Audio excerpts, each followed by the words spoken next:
How's it going, guys, and welcome back to my third episode of my NQT series. So this week's been really good. I know in my last video I spoke about how I was challenged a little bit last week, but this week has been really good. I've done lots of practical things with the children, and the children have worked quite hard. So in today's video I'm going to be talking a little bit about some of the challenges I've faced, but most importantly how I've used practical experiments and practical exercises with the children to engage them and motivate them, and give you a little bit of advice as to how you can use practicals to enhance your lessons and enhance your teaching too. So without further ado, guys, let's get into the video.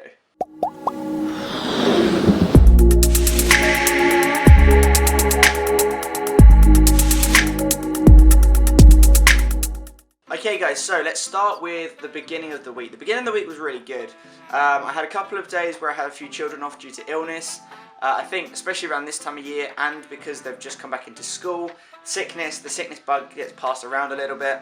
So I had a few children off from sickness. I thankfully haven't gone down with anything yet. My TAs have both come in snuffly, so it's only a matter of time before that starts to kick in, I'm sure. But no, the beginning of the week was really good.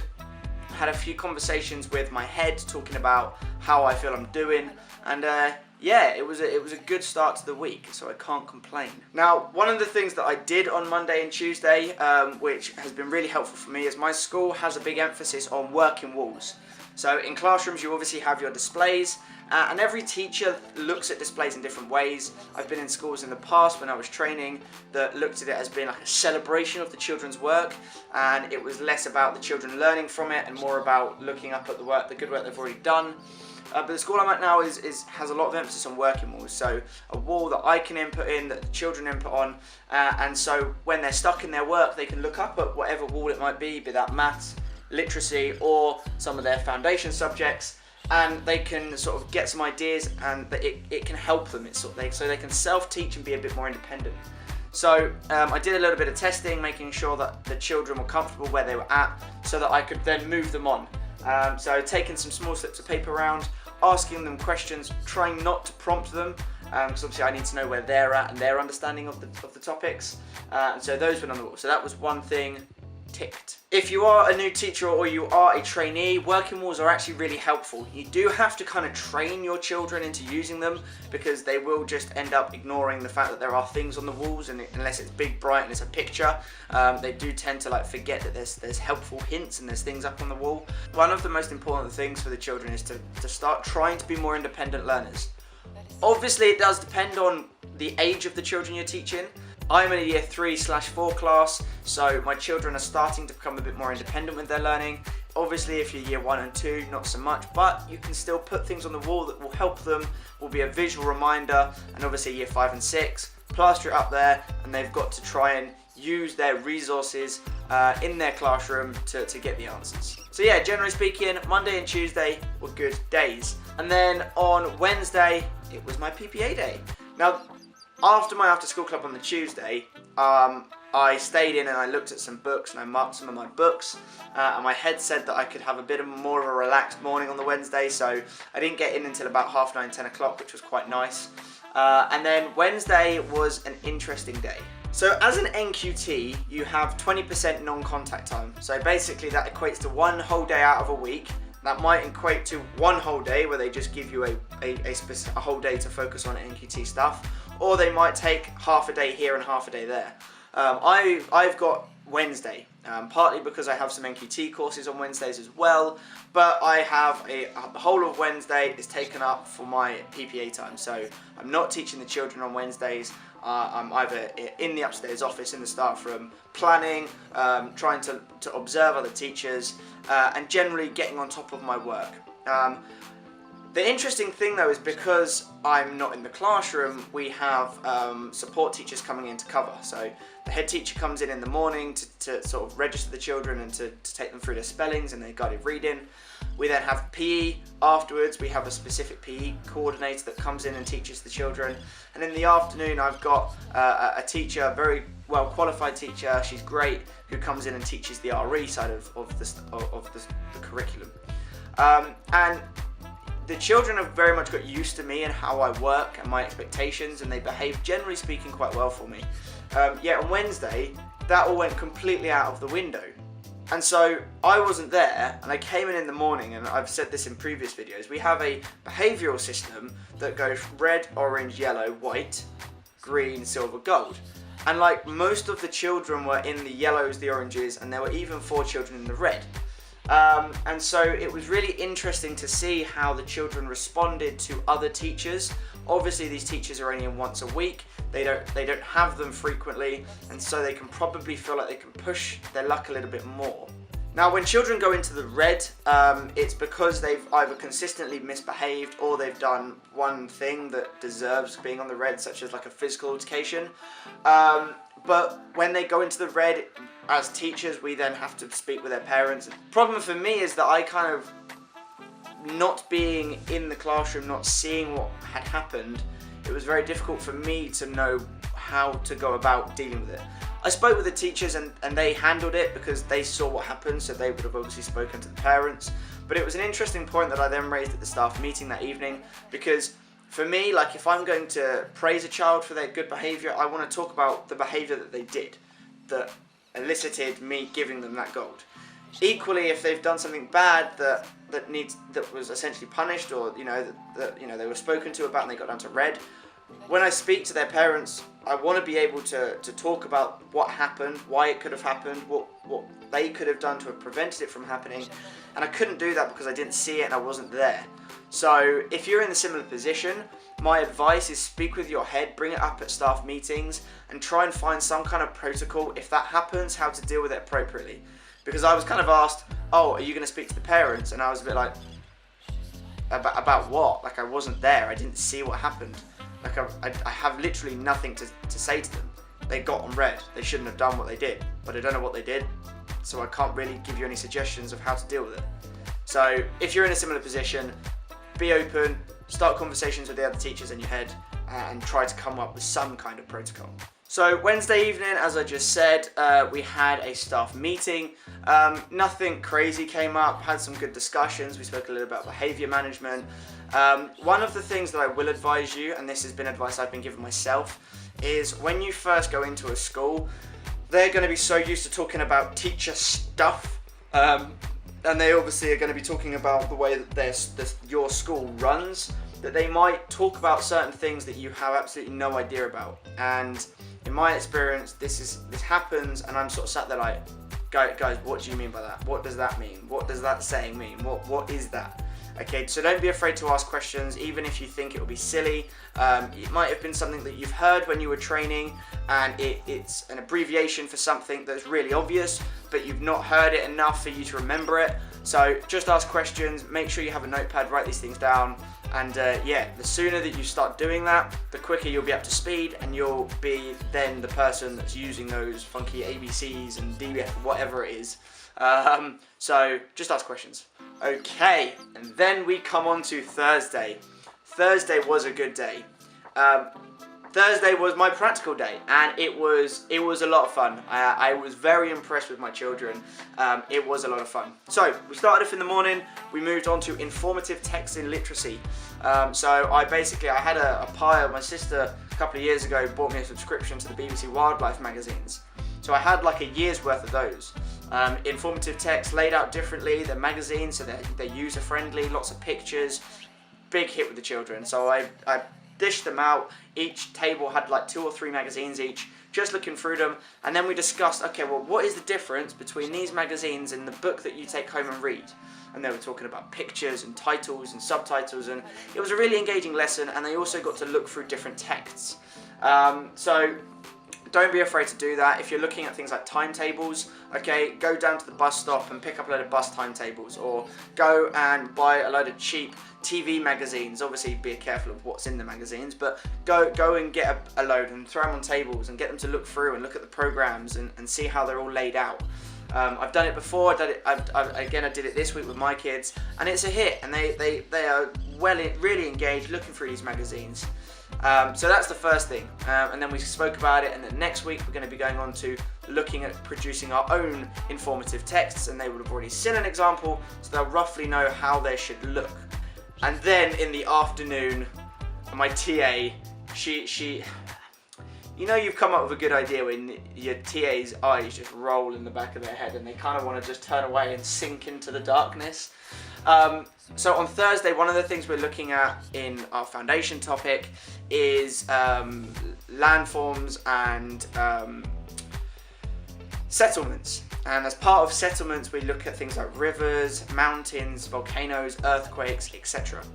And at the moment, we're looking at our focus on earthquakes. We've already done rivers, and we've looked at rivers, and I built an artificial river with drain pipes in the classroom. It was awesome. And this week, we were looking at earthquakes. Now, obviously, I can't replicate an earthquake, but what we did and what I saw, and if you're in this position and you're trying to think of experiments to do with your children, just type stuff in on Google.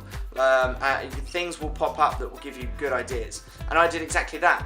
And I found this little experiment, super simple, really easy to do, but it engages the children like nothing else. Essentially, we were talking about how we were talking about how earthquakes can be really damaging and the way that they can move buildings, and we spoke a little bit about how they have different effects on like under the sea and how that can create tsunamis, and one of the things that we were talking about was the damage that they can do to buildings. So the experiment involved the children creating their own structures using marshmallows and wooden sticks, like sort of skewers about this long. And then once they'd made their structures and they felt like they were sound, like structurally stable and sound, and it stood up, you get a tray of jelly and you put the structure on the tray of jelly, and then for about 10 seconds they have to shake the tray of jelly like this and to see if their structure falls over. Now obviously when you move the tray, the jelly shakes from side to side, it wobbles, it shakes, it moves in different ways, and it replicates the shaking of the earth. And if their structure is solid and it stays up and it holds well, then their building would probably survive an earthquake. If it fell over or if it collapsed, then their structure wasn't solid enough, and they know that whatever they've created would probably have failed had there been demolished, had there been an earthquake. But the children were so engaged, they were picking up sticks and marshmallows and they had jelly trays, and their minds just... Now, having done different lines of work prior to going straight into teaching, I feel like I am a bit braver with the children. And I also, because I did a science degree, I also know the importance of how to execute an experiment, how to run an experiment, the things you need to know beforehand. So I laid it out like one. I really engaged the children from the beginning. I said, right guys, we're going to do a science experiment. I said, we're looking at earthquakes. We are going to do a science experiment. Does anyone know what a science experiment is done to achieve? Why are you doing it? What is the aim? And they came up with to solve a problem. Brilliant. So the aim is to solve a problem. Our problem. What might our problem be? And I was getting their ideas, and I was listening to them and I was agreeing, and sometimes we had discussions about certain ideas. And one child said, buildings, an earthquake might destroy buildings. They're brilliant. So our problem is that earthquakes will destroy buildings. So what do we need to solve? Well, how to prevent a building from falling over. Fantastic. Really good ideas, guys. Okay, so our aim, our problem is our earthquakes can destroy our buildings, our houses, they're all demolished, it can hurt people, it can kill people. Our aim, how to create a building that won't fall over. I then introduced the word hypothesis. Okay, we're talking year 3 and 4, these guys are 7 to 9, okay, but it doesn't matter. Start including this kind of vocab at an early age. Hypothesis. The hypothesis is, what do we think will happen? They'd obviously kind of be like, well, we're going to make a building that doesn't fall over. So I was like, okay, well, what do we think? Do we think a smaller, fatter, shorter building would be more stable? What about a really thin, tall one? Obviously, a lot of them said, bungalows, small building. I was like, brilliant. I was like, so write your hypothesis. What do you think will happen? And I gave an example, I modelled it. Shorter, wider buildings are less likely to fall over than taller, thinner ones. Brilliant. And they all did that. And then I introduced the idea of how to build their own house. So then I brought out the marshmallows, I brought out the sticks, and I explained what they'd be doing. I snapped all the sticks up so that they were reasonable sizes, I handed them all out, dished out the marshmallows, set my expectation that no one can eat them, otherwise they all go away and no one gets any marshmallows at all. So together they were all, and I got them to do it in pairs, okay? They were making their stick buildings, they were doing, it was amazing. They were coming up with all sorts of funky ideas, pyramids, they were coming up with multiple story buildings, wide, long, buildings with sticks in the middle, supports. These guys is 7 to 9, and they were thinking about all these different structural things. It was amazing. And then once they were all fairly confident, there were a few tears, it's got to be said, but then that's expected. You know, they put this building up and then it falls over, they get a bit upset about it. But as long as you support them, it's fantastic. Bring out the jelly. And I've got photos, take photos as evidence. These kids are, oh my God, their faces were lit up. They were like doing all this. The jelly was moving, their structure, their building was great. It was epic. So the important thing is that you set your expectations from the beginning. So I did tell them, right guys, I'm gonna let you eat these marshmallows. However, if anyone eats them before I say so, all right, no one's gonna get to eat them. But you will, all right? So if you wait, we do the experiment, you can then eat them, but only when I say so. I mean, I had children walking, I had this one child who, his behavior it can be challenging at times, walking around with this marshmallow like this going, Mr. Field, I need to eat it. And I went, no, you can wait. Well done. And he was amazing. He literally was like, no, I can't. It was amazing. It was so good. And the trust was still there. And then it was a bit like Armageddon. As soon as I said, all right, guys, you've done really well. You can eat your marshmallows. There were sticks being thrown in the air. Marshmallows were flying across the room. It was crazy. I mean, can we eat the jelly? Yes, you can eat the jelly, but you might need spoon. I don't need spoons. They loved it. The one thing I would probably say though is just be careful of what you're feeding them, because no parents were annoyed, but every child that came out of my room was like this. Because they'd had so much jelly and so many marshmallows that their sugar levels were through the roof. Okay guys, so it came to Friday, and Friday was a pretty good day. The one thing I'll say for everyone, and I mean it kind of makes sense, but don't forget you're working with children, and Friday is the end of what is a long week for them. Time seems to go a lot slower for kids, you know, the days are a lot longer for them than it is for us, I suppose. And so, you know, they may well not be as focused or as concentrated as they would be midweek. And you can usually say the same of an adult, you know, the closer it gets to Friday, the more coffee is consumed, the less awake people look. So just be a little bit aware of that. But no, my Friday was pretty good. There were a couple of distractions throughout the day, general things, you know, and there was one incident that did occur. Now this incident wasn't major, it was just two of the lads that are normally quite destructive with their behaviour.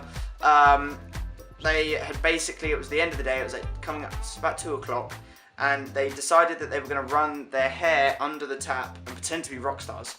Now don't get me wrong, I love it when children want to be children and have fun and let their imagination go loose, which is exactly what they were doing. However, there's always a time and a place, and they need to learn that and they need to understand that. And no matter how many times I told them to stop running around and splashing their hair all over the place, they were ignoring me. And the worst thing is for children to get used to the fact that you're not going to do anything. Okay, your words only go so far. You need to act on things as well. And so, although I want to make sure that everyone understands my behaviour and understands what my expectations of their behaviour are, sometimes you do need to call the cavalry in. And so I basically sent the two lads to the head teacher. It was the end of a Friday. They missed most of their golden time. They missed it because of other events in the week, but they basically got taken out for the last part, and yeah, they got their head saw them, so they knew instantly they'd stepped over the line. I mean, they were walking around distracting other children, and because their hair was wet and they were shaking up and down, they were getting water everywhere, so some pieces of work did get wet. But other than that, their Friday was pretty good. Can't complain. Okay guys, so that is pretty much how my week went. Overall, it was a very, very good week. I cannot really complain overall. There was a few things, but like I said, you're working with children. You do have to be aware that, you know, beginning of the week sometimes can be a bit tedious because, you know, you don't know how their weekend has been, and if, you know, they might be really tired or they might have had a stressful weekend. And then at the end of the week, they've done a lot of hard work throughout the week, and so they're ready for those 2 days off again. But then really it's the same with us. You know, you get to the end of the weekend, Monday comes and you're like, oh, I've got to wake up at 6 AM again. And then you get to the end of the week and you're like, oh, I need a lay-in. So you've got to appreciate how everyone is feeling. Use practicals. Be confident. Obviously for me, as I've already said, I didn't go straight into teaching, so I've done other things, and I do feel quite confident running practical and fun exercises with the children.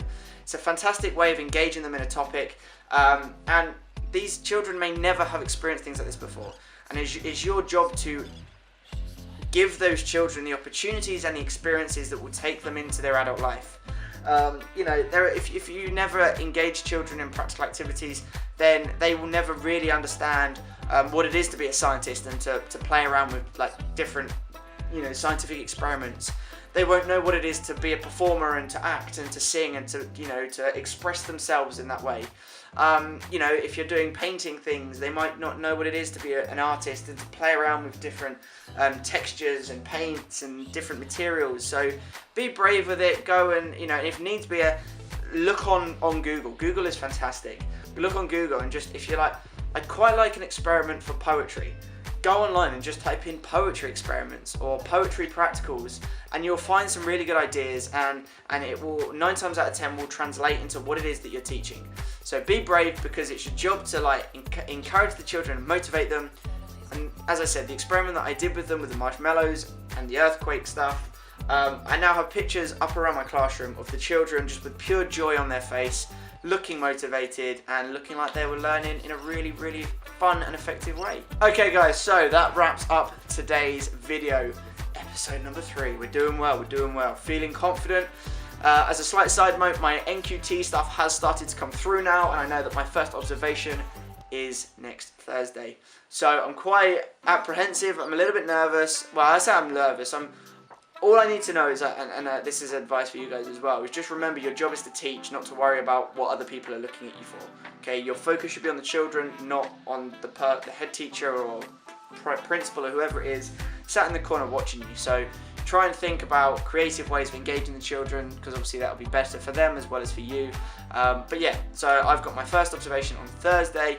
Next week will be quite fun, and it'll be quite an interesting video. So I've got my PPA. Thursday I've got an observation, Friday I've got a school trip, so the next one should be interesting. As a slight side note, apologies for the lack of upload this week. My aim is to try and upload once on the weekend, once midweek.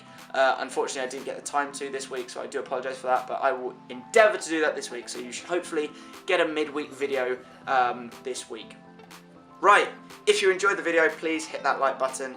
If you wanted to ask me any questions about practical ideas or about how I have coped with this week, please comment down below. And as always, if you want to keep up with this NQT series or any of the other stuff I post, consider subscribing. Right guys, I'm going to enjoy the rest of my weekend. Peace!